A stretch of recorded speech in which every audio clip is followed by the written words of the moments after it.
Hello everyone, welcome back to Tiny Bunny. Let's see where this day leads. So as we left it off, the teacher flew past me mumbling something to herself in righteous anger, and I was left standing at the center of the classroom. Like a convict in front of a firing squad, I lowered my gaze, feeling the mocking stares from all around the classroom directed at me. They prickled my skin, danced on it like laser sights. Once again, I imagined running away from this place, fighting the clawing wind, soaring high above the pines in one long jump, with the wind in my back as my only companion. The eyes of my future classmates were asking, "This new boy, is he one of us or an outsider?"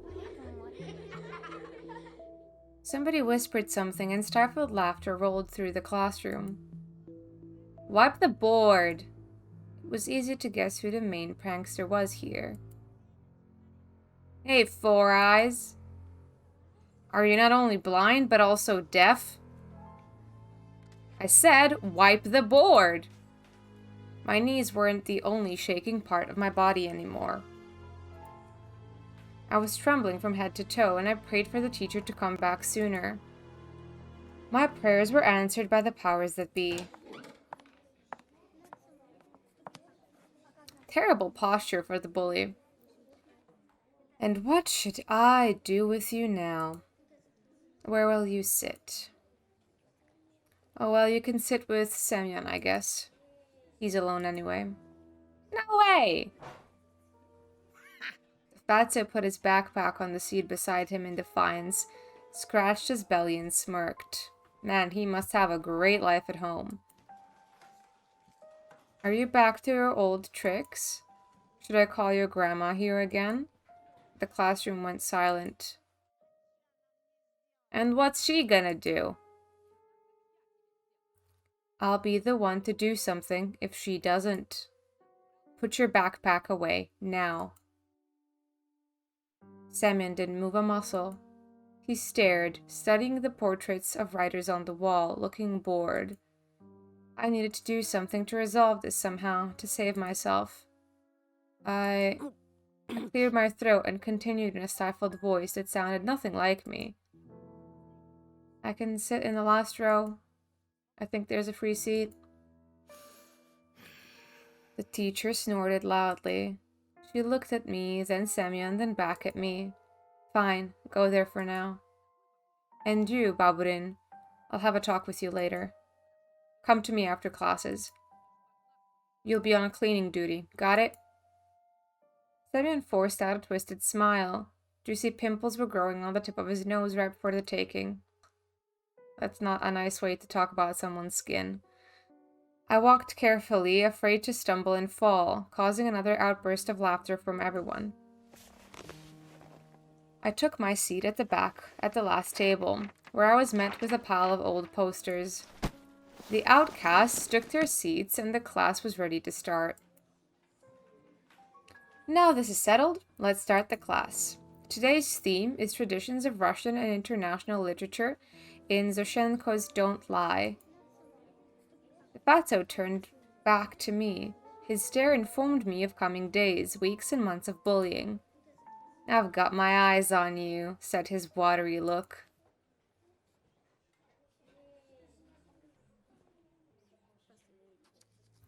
After just a couple of periods, I had already noticed a huge yellow spit stain in my notebook. Then, at the cafeteria, this Semyon accidentally spilled a glass of compote on me. And then he flailed his hands around, exiting the toilet so some of the liquid from his hands would get on me. Just before the final period for today, Semyon pushed me into a buzzing crowd of girls from our class. Fuck off. They made way, cursing, but I couldn't hold my balance and ended up ramming my face into the girl I took for the cross rep before, right in her chest. This doesn't happen. He would have fallen ass first before his face ever went into the breasts of this girl. And these are like 12-year-olds. I will never understand why any type of media feels the need to portray this shit. Like, I'm actually kind of angry right now. These are children in this game. And this is so fucking inappropriate. Ow. I immediately stepped back, dying from embarrassment. I'm sorry, are you alright? Then she suddenly put her hands on her hips. Will you look at him? Groping me in front of everyone. I'll tell my mom. They'll expel you, pervert. There was some sort of sadistic pleasure in her eyes, as if she was a child who was about to put a lit-up match to the chafer beetle. I didn't mean to, he pushed me. We all saw that, you know. No blind among us. She stared at my glasses while showing me a creepy smile. I started to fume inside, but Semyon's laughter cooled my head. I pushed you? You sure? He swaggered up to me, enveloping me in the smell of sunflower seeds and rotting teeth, and then pushed me to the ground. Like this, huh? What you gonna do now? The bully towered over me, as if saying, Come on, hit me, let me see you try.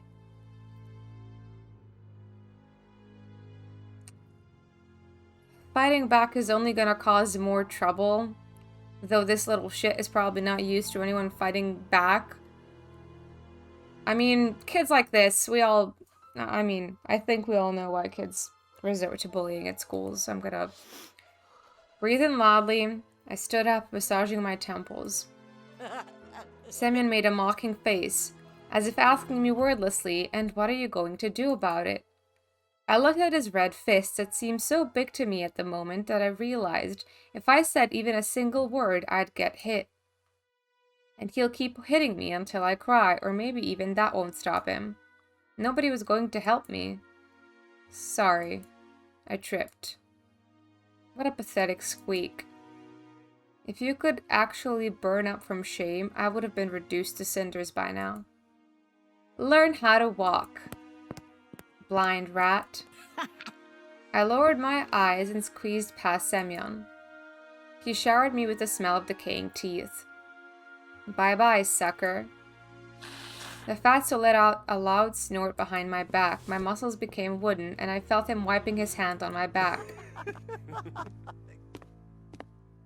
I continued walking, listening to demeaning smirks from all sides.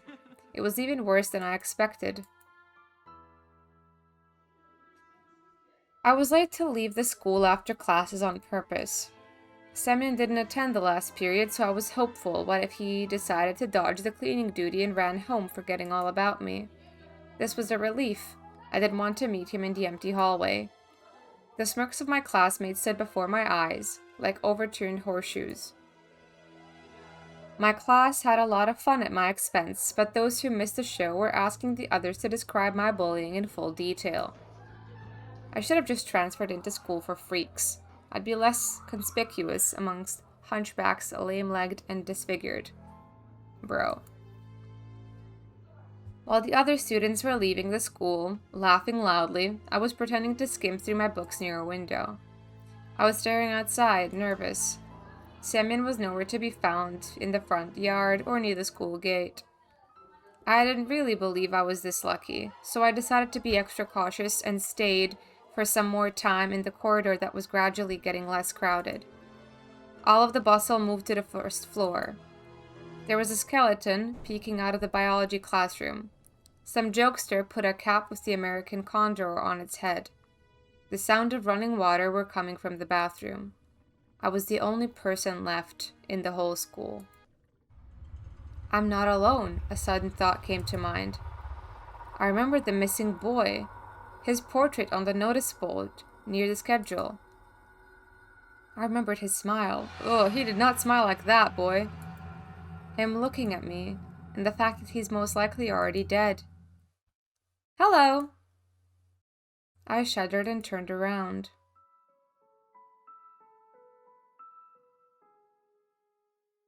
At first my eyes stumbled upon the black violin case. Then I noticed a girl from my class was holding it.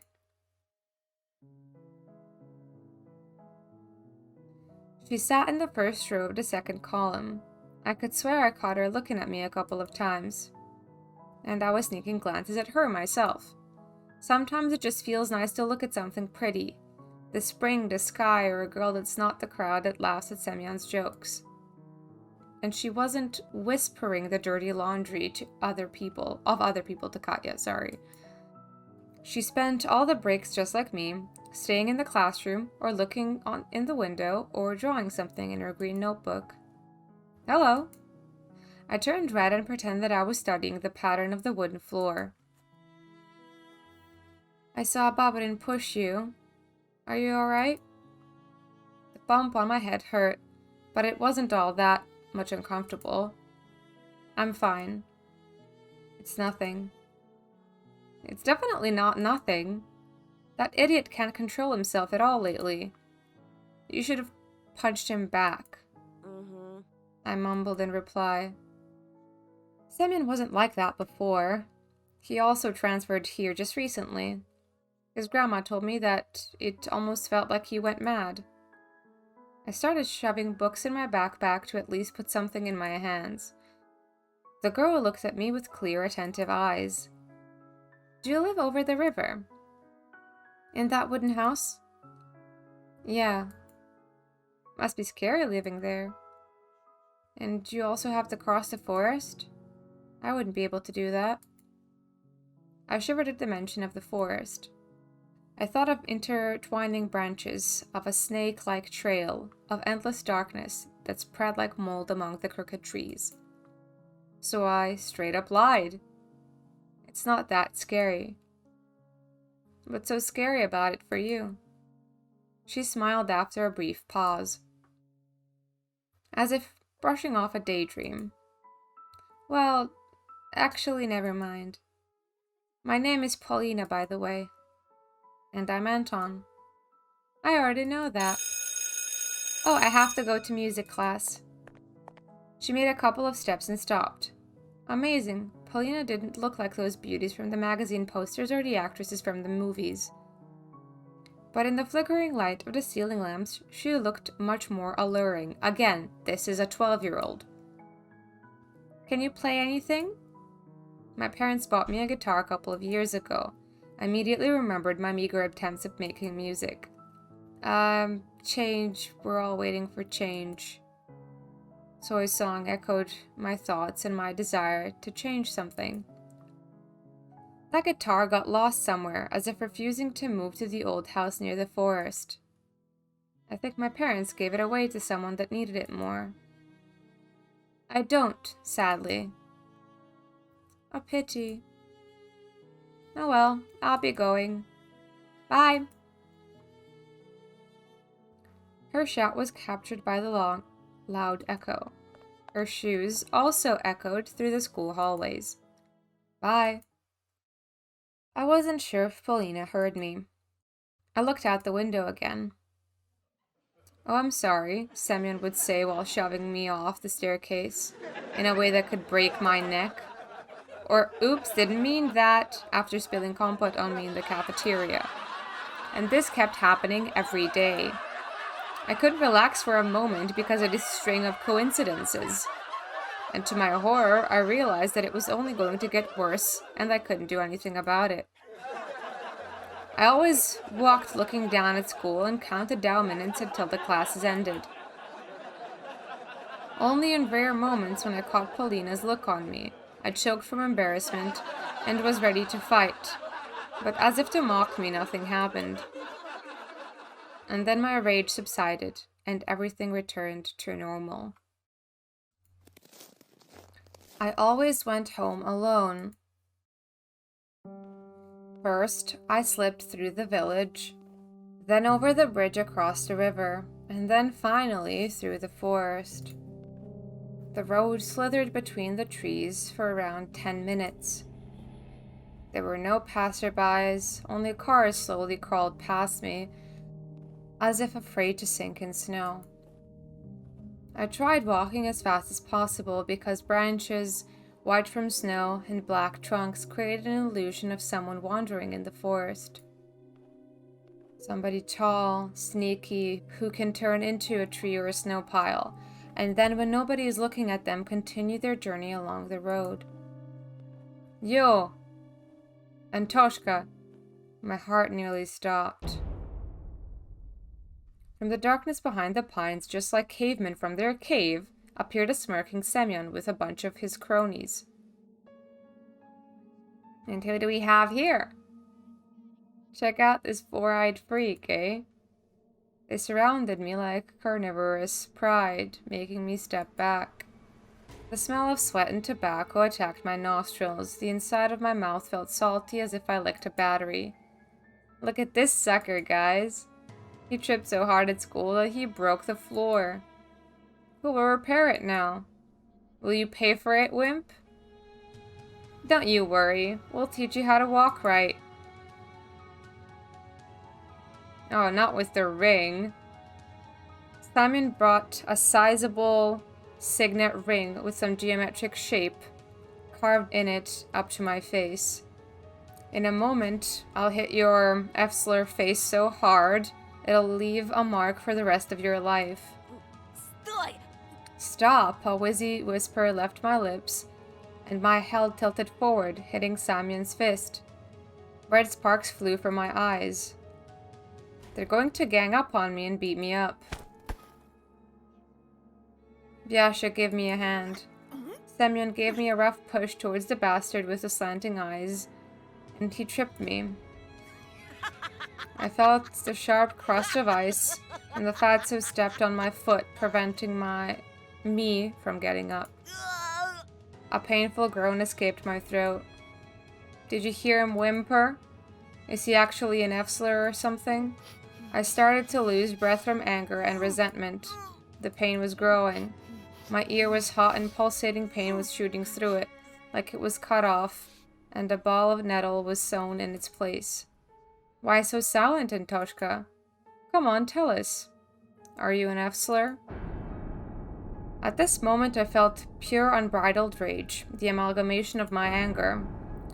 Like the sprout's ink, it rose up from the depths of my mind, filling all my thoughts. Morons! Did you know that my dad is also an Efsler? Semyon burst out laughing. That became the last straw. Fear and anger were grappling inside me like mad dogs. He knows Aikido, got it? And he's a vet. He'll kill the likes of you with his eyes closed. One word from me and he'll. The boy in a tracksuit raised his hand, stopping the torrent of lies, and made a couple of steps forward. Semyon slowly backed off, giving me an opportunity to stand up. It was a surprise for me. Seems like Baburin wasn't the leader of their gang. In reality, they were all listening to the boy who looked like a small carnivore, with very strong and sharp teeth. Pines were swaying back and forth like solemn guardians. Did he believe me? Or was he confused by my face twisted with rage? A vet, you say? My dad also fought in the war. In Afghan? And yours? Mine too. Oh really? And what force did he serve in? I stumbled, fear chomped at my rage's throat, and made it bleed. He's full of shit, Romka. Sure as fuck, eh? Did you think I'm so easy to trick? I can see through all your lies, little bitch. There was a nasty smile on his face now. This didn't bode well for me. Well, you've asked for this. You're fucked. That's right. Pray that they find your dead body come spring, eh? If you only stayed silent, wouldn't have lost a hair. Give him a good pounding, Soma. The delinquents closed in on me again, and I ended up in front of Semyon. Blood was pumping in my temples, branches were swaying back and forth as if whispering something, giving me hope. I gritted my teeth, fighting the thought that I looked silly, and took a boxing stance I often saw in movies. What are you, fucking Mike Tyson? This was my first ever fight. I'll remember it for the rest of my life. If I don't kick the bucket, of course. At the edge of my vision, I noticed the darkness writhe again, as if someone was walking back and forth there. I sensed Roma's claws grab my backpack. Give me your shit, Antoshka. It'll get in the way. I was about to refuse, unwilling to cooperate with the bastard, but then he fished a butterfly knife out of his pocket with one smooth motion, spun it as if showing off, and put the blade to my neck. I let out a cloud of steam instead of words. Romka pulled with all his might, and my backpack ended up in his hands. Calm and relaxed. An insidious smile on his face, he looked into my backpack. Are you hiding something from us? Some rat stole my school shoes. And what's this? Romka gave me a dubious smile.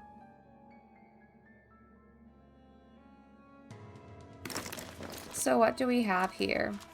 My text and notebooks fell in snow. He was holding my backpack in one hand and something weird in the other, it looked like. A mask.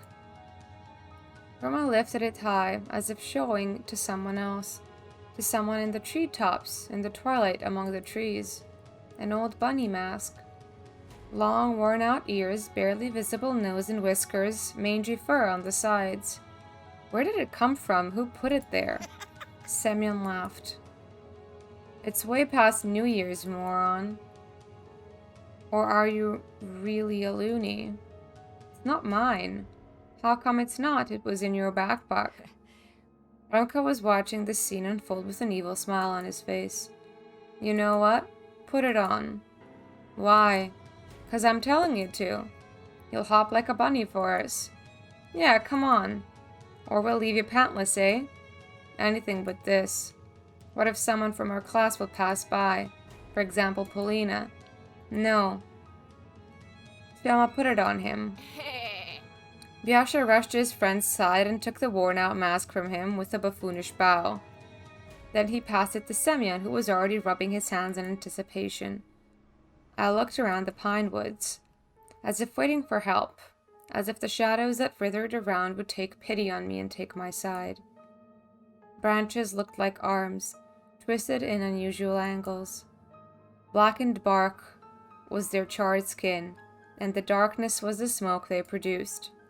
I can't run, won't get away, they'll catch me. And then... Here. It'll fit better this way. He hurled a huge ball of spit on the inside of the plastic bunny face and put it close to mine.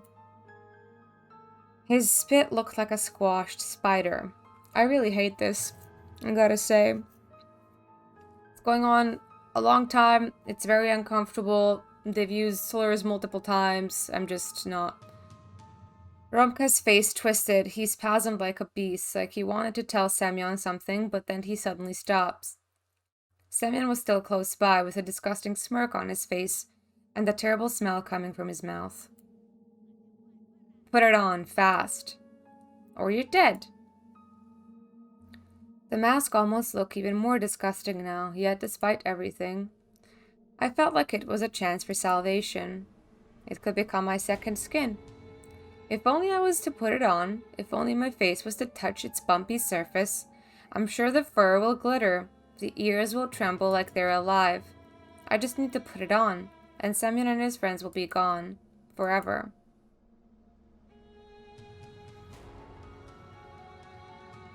I don't have a choice, do I? The only thing that it's allowing me to do is put it on.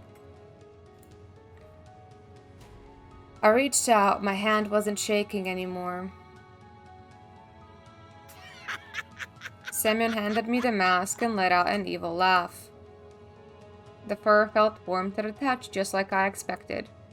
I got goosebumps, electricity flowed through my spine. This is it, my salvation. A voice whispered to me from the well of my subconscious. Just put it on, and nobody will hurt you. The forest froze, gazing at me with cracks in the bark. I acted slowly. I took off my glasses, got rid of the nasty spit on the paper mache. There was a movement inside of the bunny face, as if something was trying to break out, and I needed to help it. I lifted up the mask and started moving it towards my flaming cheeks. Just like in that movie with Jim Carrey, the mask had power. The mask had strength. Cotton touched my skin. It enveloped my skull, and my nose took the shape of my face. It smelled like an animal lair in pine. My lips touched some sort of hard, wavy material. My armor. Strangely enough, through the slits of the old carnival mask, I was able to see as good as through my glasses. A trio of boys frozen in the clearing. Snowflakes frozen in the air. The trees whose shadows formed black streams toward me. And a weird silhouette in the eerie twilight, behind the windfall. In all that silence, Samya nervously whispered, "Hey guys, what's up with him?" I broadened my shoulders. My muscles felt like they were made of steel. Invisible plumes of fog flew toward me, breaking off the trees. I was absorbing the forest's power with every pore of my body. I smiled underneath the mask. No, I showed my teeth. My fists were itching. My stomach was growling. "He's turning." "You asked for this." I made a step forward. Semyon carefully stepped toward me, as if he was walking on thin ice. A trail from my dreams sneaked in front of me again. Endless, alluring, it was beckoning me away from all the problems, to the new wonderful world. The world of Magic Neverland. I pulled on the zipper, opened my coat, and threw it into the snow with a fast motion, then growled. I felt like something was frantically looking for an exit underneath my skin. I went towards Semyon. "He's turning." Fuck. Turning into a fucking arsler. The clearing blew up in hysteric laughter. Yasha was clutching his stomach. Roma smirked, shaking his head. And Semyon, who was laughing the most out of the three, spat on his knuckles and waved his fist like a club. "You're such a moron, Tasha." A fist collided with my mask. The fur didn't dampen the blow at all. There was no power, no magic smoke coming from the pines. I flew towards the bushes and landed on my butt. My vision, bolstered by adrenaline by a moment before, turned to normal. Now that was something. I thought he'd get on all fours and tear us to bits, like a carrot. "Yo, you see that, eh? Did you? Does this count as him hopping?" This was even better. I sobbed. The mask had one advantage. If I cried now, nobody would see my tears. What a loony. You belong in a loony house. For animals, eh? Semyon put his knee into the snow pile and ripped the glasses out of my numbed fingers. "Give my glasses back. I won't make it home." "Bullshit. Haven't you heard that bunnies have a good sense of smell? So don't worry, you use it." Hippity hop, hippity hop. Semyon shoved the trophy into his pocket and flashed me a toothy grin. "Besides, bunnies don't wear glasses. Now scram, arsler." I stood up, still wobbling. The trees became a blurry dark wall. 3 bright silhouettes were wobbling around me. There were black spots on them, their eye sockets and mouths, but it looked like there was more of them than it should be.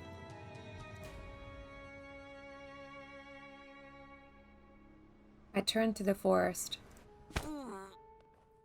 Semyon's boot came to my rescue, kicking me in the butt and quickening my shameful retreat. Hippity hop, hippity hop. I threw the mask into a ravine out of spite. and then zigzagged through the firebreak alone in a giant snow-laden world. The trunks around me bent in all directions, their treetops disappeared into the darkness above me. The sky was pushing me down. I wanted to cry, but my eyes were completely dry now. Only sadness and longing were left.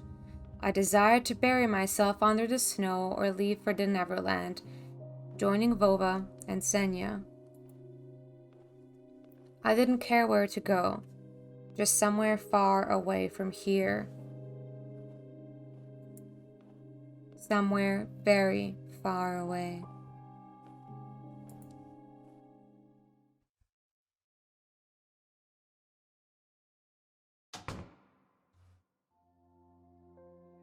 Hey, what's this? Where are your glasses, Anton? Did you lose them? See, How can you be so careless? Do you think I own a money-printing press? You're right, you'll be wearing your old glasses until next year. Olya rushed to me. I saw a fox. Surprise akin to a shotgun blast. I could only flap my lips in reply. A cup shattered into many little pieces with a loud thang. My mom let it fall from her hands. Her face was pale and her eyes were glued to the ground. This pause, just for a split second, felt like an eternity. Then my mom spoke with disappointment. First it was an owl, now it's a fox. Will you ever get tired of this? Man, these parents fucking suck. But it's true. She was so fluffy.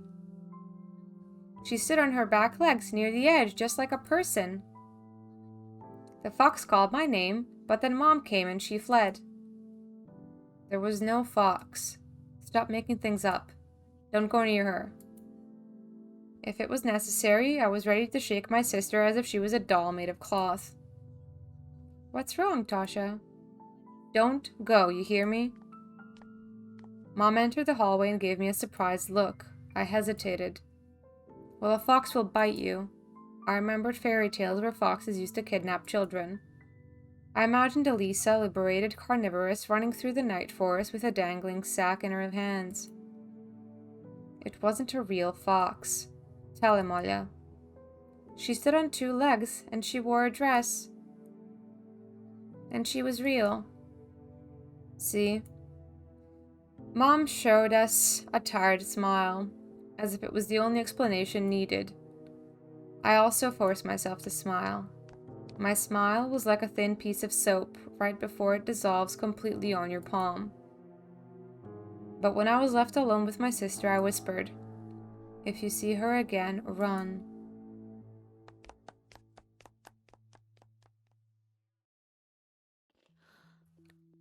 I shut my eyes and threw the vitamins in my mouth, washed them down with water. Please stop driving me mad. Please. I was doing my homework on a Friday evening, like usual. I had already finished the hard part. There was only my art homework left, my favorite subject.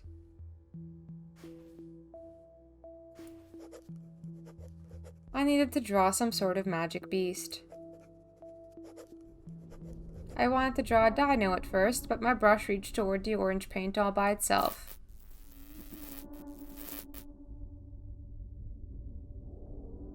One stroke after another, the picture of a fox started slowly forming on a piece of paper.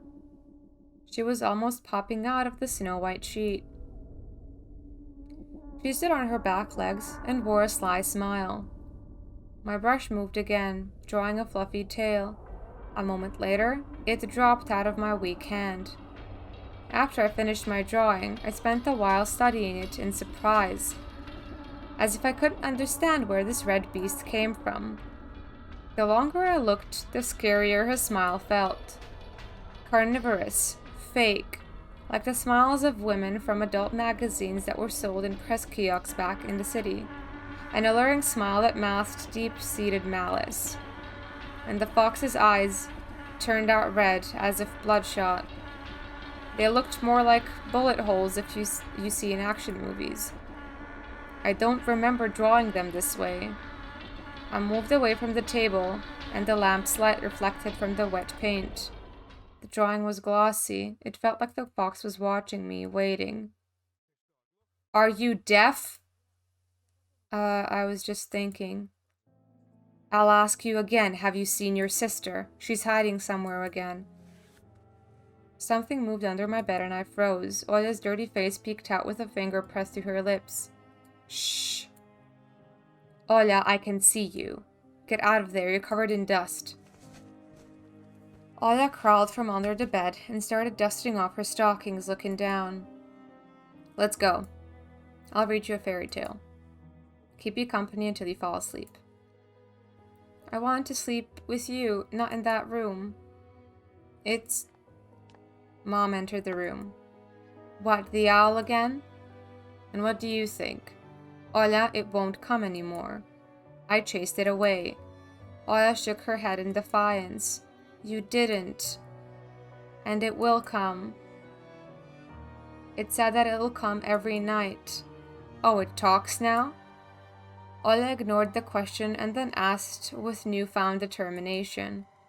Can I sleep with you? Please. This will be the last time. No. Why don't you let her sleep in my room? I thought it was a great idea, but Olya shook her head again. No, I don't want your room. It watches you too. I felt goosebumps all over my body. Enough. There's no owl. You're sleeping in your own room tonight, got it? Mom, please. Please. Dude, these parents fucking suck. You don't have to believe what your kid is afraid of, but when you see your kid this fucking afraid, you give them no support? I'm feeling really angry this episode. My dudes, what is this? Mom took Olya's hand and tried to lead her out of my room. Let's go, sweetie, don't bother your brother. Olya clutched the bed's head with her free hand. Please, please, please. I don't want to go to it. Mom was tugging Olya towards herself, but she didn't budge. Only the bed's head squeaked in agony. No. Dad intervened by picking Olya up and carrying her out of the room despite her desperate protests and pleas. I hate these people. No, don't take me to it. It's going to watch me again. I've listened to them struggling to make my little sister go to bed for a while. In the end, my parents gave up and let Olya sleep with them. But it was surely the last time, ever. When everybody settled down, I was lying in my room, thinking about Olya's words. It's watching you too. I felt uncomfortable. I barely managed to calm down after closing the curtains in my room shut. But as soon as I closed my eyes, memories of my day started jumping around in front of me.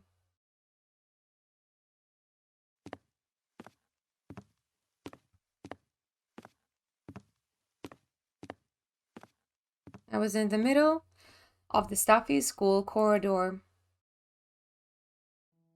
I could see the literature classroom from here. The faces of dead classical writers on their portraits, the prim and regal pose of our homeroom teacher, Lila Pavlovna. And around that corner was her daughter Katya, a snitch and a gossip, eagerly waiting for me. Hey, transfer student. What do you want, Katya? She got on her tiptoes and started swaying while hiding her hands behind her back, then asked me with a fake smile on her face, Can I ask you something? Why did you get transferred here? I might have told the truth about this to Paulina, but Katya will sell it on the market for 3 kopeckas? It would be the same as printing all my thoughts and hanging them near Vova's picture for everyone to see. So I reverted to an answer I knew in my heart. It's all because of my parents. Dad has a new job here, and my mom. But Katya didn't even listen to me. Just rushed towards the perked up ears of her friends, whispered something while steering glances at me and giggling. Yeah, right. He takes us all for fools. I've heard it's all because of his father. He crossed the road of some big shot and now their family is hiding in our remote little village. That's not true, you're lying. And did you hear? Did you hear how Baburin beat him up? All he could do was look pathetic and take it. Stop it, you know he wasn't alone. And if that wasn't enough, there are rumors that this weirdo carries a bunny mask with him wherever he goes. Who in their right mind would do something like that, huh, girls? I see. I see our Antoshka might be truly special. Maybe he's an artist, but what if he's a serial killer? I'm sure you'll be able to find an axe in his backpack if you look hard enough, or something even worse. Yes, yes, yes. Shut up. Look at him scream as if something bit him. His pupils, look how wide they are. I hope he won't go insane and resort to violence again. I mean, there must be a reason his mom always feeds him those pills, right? I just stood there in confusion, trying in vain to understand how she found out about my medicine. And what scared me even more was the possibility that her nonsense had some truth mixed in. Yes, that's right. He's as insane as his little sister. Can you imagine that she says a human-sized owl visits her every night? But not a single healthy person has seen it. And this simpleton believes her. Can you imagine that? And then I caught a single kind look from the smirking crowd. How can it be, Anton? Are you really? Are you unwell? Polina, please listen to me. Yeah, right. Don't listen to this liar, Polinochka.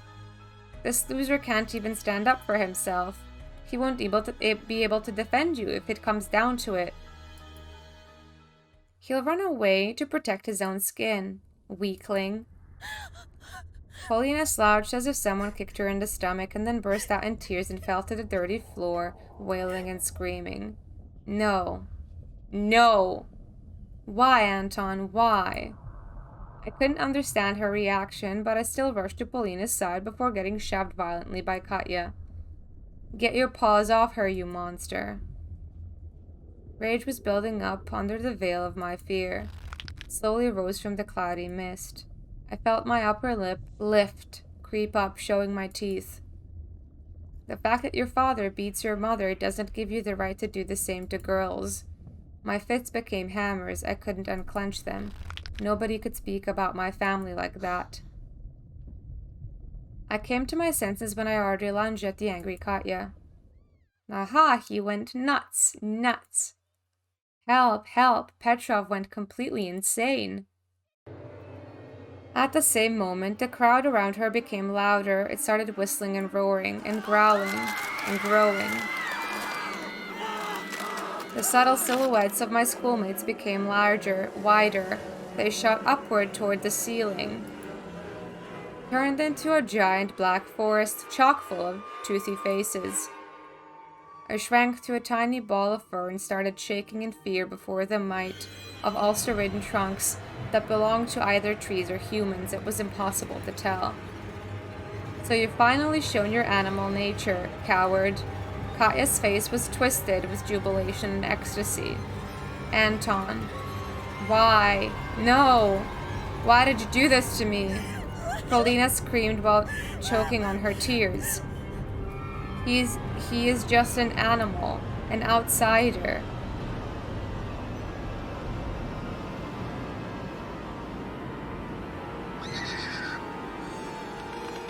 A scary flapping of wings came from the forest.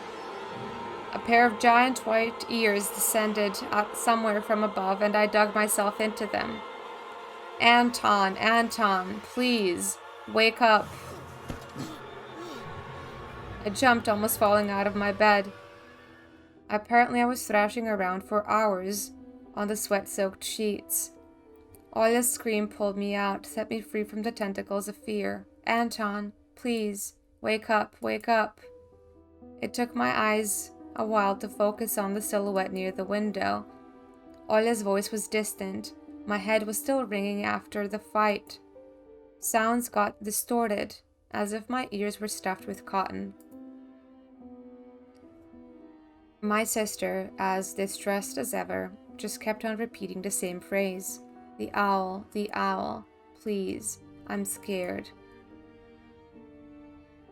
Her tears poured on my heart like boiling water, but I was almost thankful for the owl's appearance.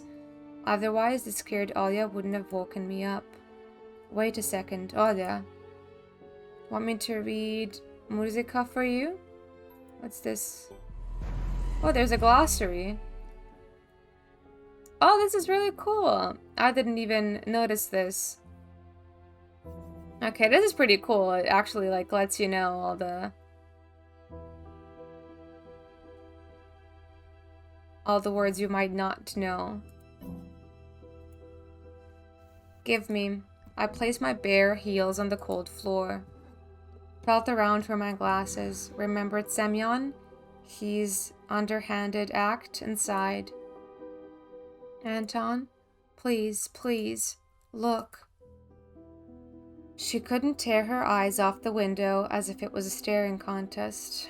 Oh, I hate this. I found the light switch with my hand. The lamp poured bright light all over me. I got up. My vision fooled me, moving the window closer only to push it farther the next moment. My sister was just a blurry spot. I took a hesitant step forward. This is gonna be jump scary. Olya? What's there? Oh, I hate the silence because you know something's gonna fucking jump out. And I have the sound of this game actually much lower than I do my other games when I usually play, but this game is incredibly loud. So I just know it's gonna scream at me.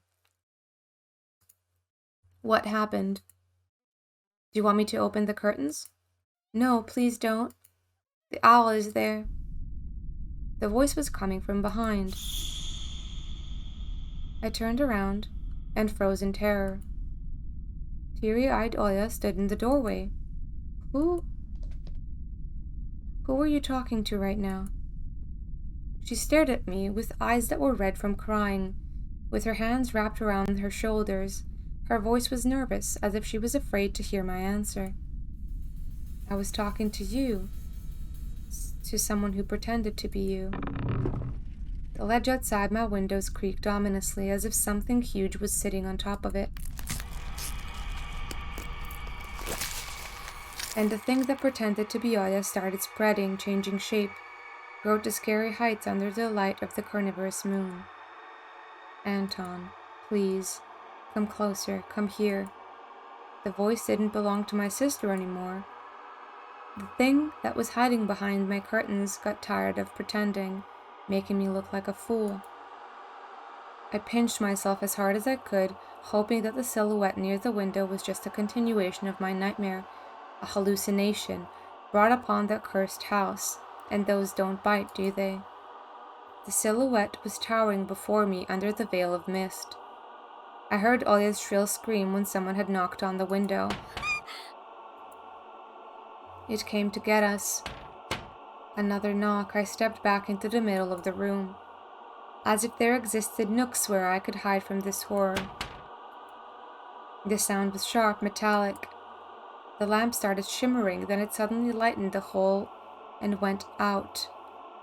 Like a candle under a strong wind, the filament inside it snapped with a ringing sound. The darkness that was waiting for that exact moment poured from all angles and enveloped me.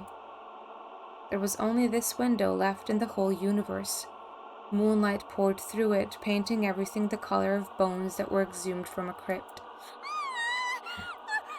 Olya started squealing and pressed herself into my back, seeking protection. And then an eye, burning with a carnivorous fire, stared at us from the window. It wasn't trying to break the window, it was toying with us. It just kept on knocking, driving us mad. As if a giant clock was measuring the time left for us, its pendulum swinging above the abyss. She was screaming in desperation, her hands clutched my arms like a pair of pincers. Anton, come closer.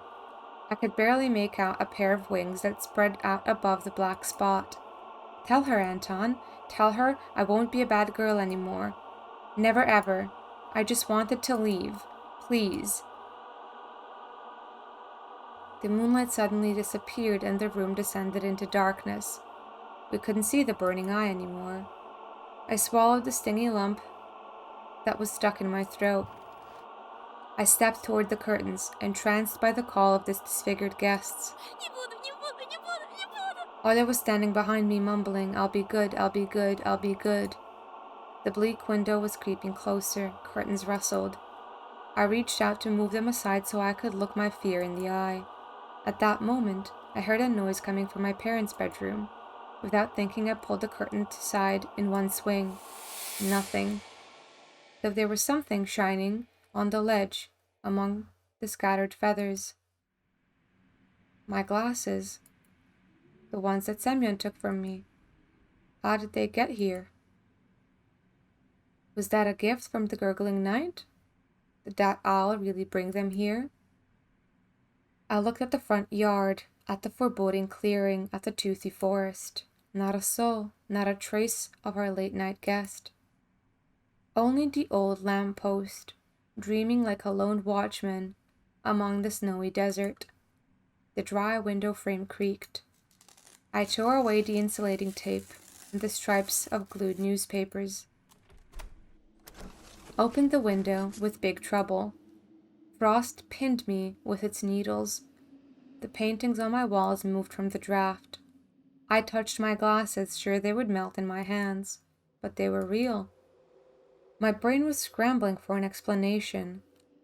Semyon and his gang just pulled a prank on me, that was it. That's it. A smooth white blanket was glistering under the street lamp just outside our yard. If anybody was to get close to the house, to climb the pipe to the ledge of my window, they would surely leave footprints. But there were none. I cautiously took my glasses. My wrist was still intact. Nobody pulled me into the darkness, full of restless writhing. Why aren't you in bed? I swayed from a surprise and almost fell out the window. Are you out of your mind? Did it feel hot in here? Do you want to catch a cold? The owl was here. Tasha chased it away. Go to your room immediately and get in your bed. And you. Mom paused, directing her seething eyes at me. She was thinking of a punishment equivalent to my crime. In the end, she just waved her hand, took Aya by the shoulder and left, throwing gloomy words my way. We'll talk tomorrow. I managed to get the frame back in place with a couple of hits, pressed the latches with all the strength my fingers could muster. The cold left the room, but the fear was still present. I placed my glasses on my nose and started studying my reflection in the window. It didn't look like a face, more like a death mask, just like the one worn by the boy from the notice board. That night, I was on edge of joining him there.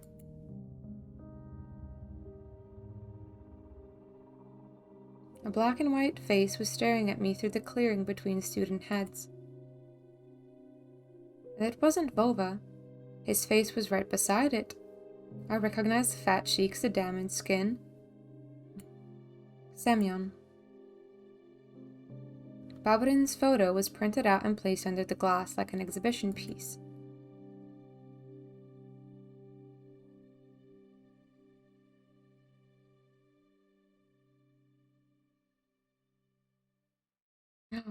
That's it. Okay, thank you for completing episode 2. We are deeply grateful for everyone who purchased the game in early access. All the profits will go towards further development of the game. Okay. Well, guys, I guess that's the end of episode 2.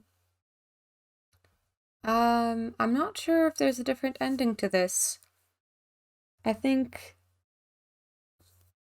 maybe if I took some different actions, I actually could have gotten a different ending, but this is the one I got. Here's what I have to say about this episode. The first one I thought had a lot more gripping atmosphere and a lot more moments that made my hair just fucking stand up from my skin in like goosebumps and fear and anticipation. This also had a lot of anticipation, yes, and I did enjoy it, but like most of this episode was just the realistic and gut-wrenching bullying that this kid is enduring, and the many slurs that kids use. And I didn't want to say them, it makes me really uncomfortable, but it is a reality, probably in many places, but I kind of know, particularly like around this area of Europe and Slavic countries and stuff, people use those two slurs very often, um, even in a normal conversation, not even hurled as insults. I hear them often in conversation with people around me, and they just make me really deeply uncomfortable. I dislike the comfort with which people use scathing slurs like that. So that all kind of made me uncomfortable, but I mean, the point of it was to make us uncomfortable. The first episode was a bit more world building and just building up the anticipation and the atmosphere, and then this one was mostly just not how shitty monsters are, but how shitty people can be. And kids aren't fully at fault for how they are. I mean, I would say they're fully at fault when they're turned into adults who still follow the same behaviors, but it's sad to see kids being so horrible to each other because you just know that they've been put through God knows what at home. And yeah, so that, I don't know, I have a thing about kids getting hurt, no matter how fictional it is. It just hits me really hard in like a really deep place. And yeah, man, I don't know. It just, hope next episode we get a bit more of the, and I can't believe I'm saying this, but of the jump scares and of that sort of supernatural monster world around us being the reason for fear and not so much the kids. But yeah, I mean, overall, I enjoyed it. I feel like the first episode instilled way more fear in me, whereas the second episode instilled a lot of anger in me. So we'll see what happens in the following episodes. Thank you guys so much for watching. Please leave a like if you enjoyed. Let me know if you are interested in seeing other possible outcomes. I'm not sure how many there are, but let me know if you're interested in like me taking the other choices. Like, do I take the glove or no? Do I actually show you the extremely fucking frightening video that I can tape? Do I fight back? Do I not take the candy? Like, let me know what you think. And I'll see you guys super soon with something else. Bye for now.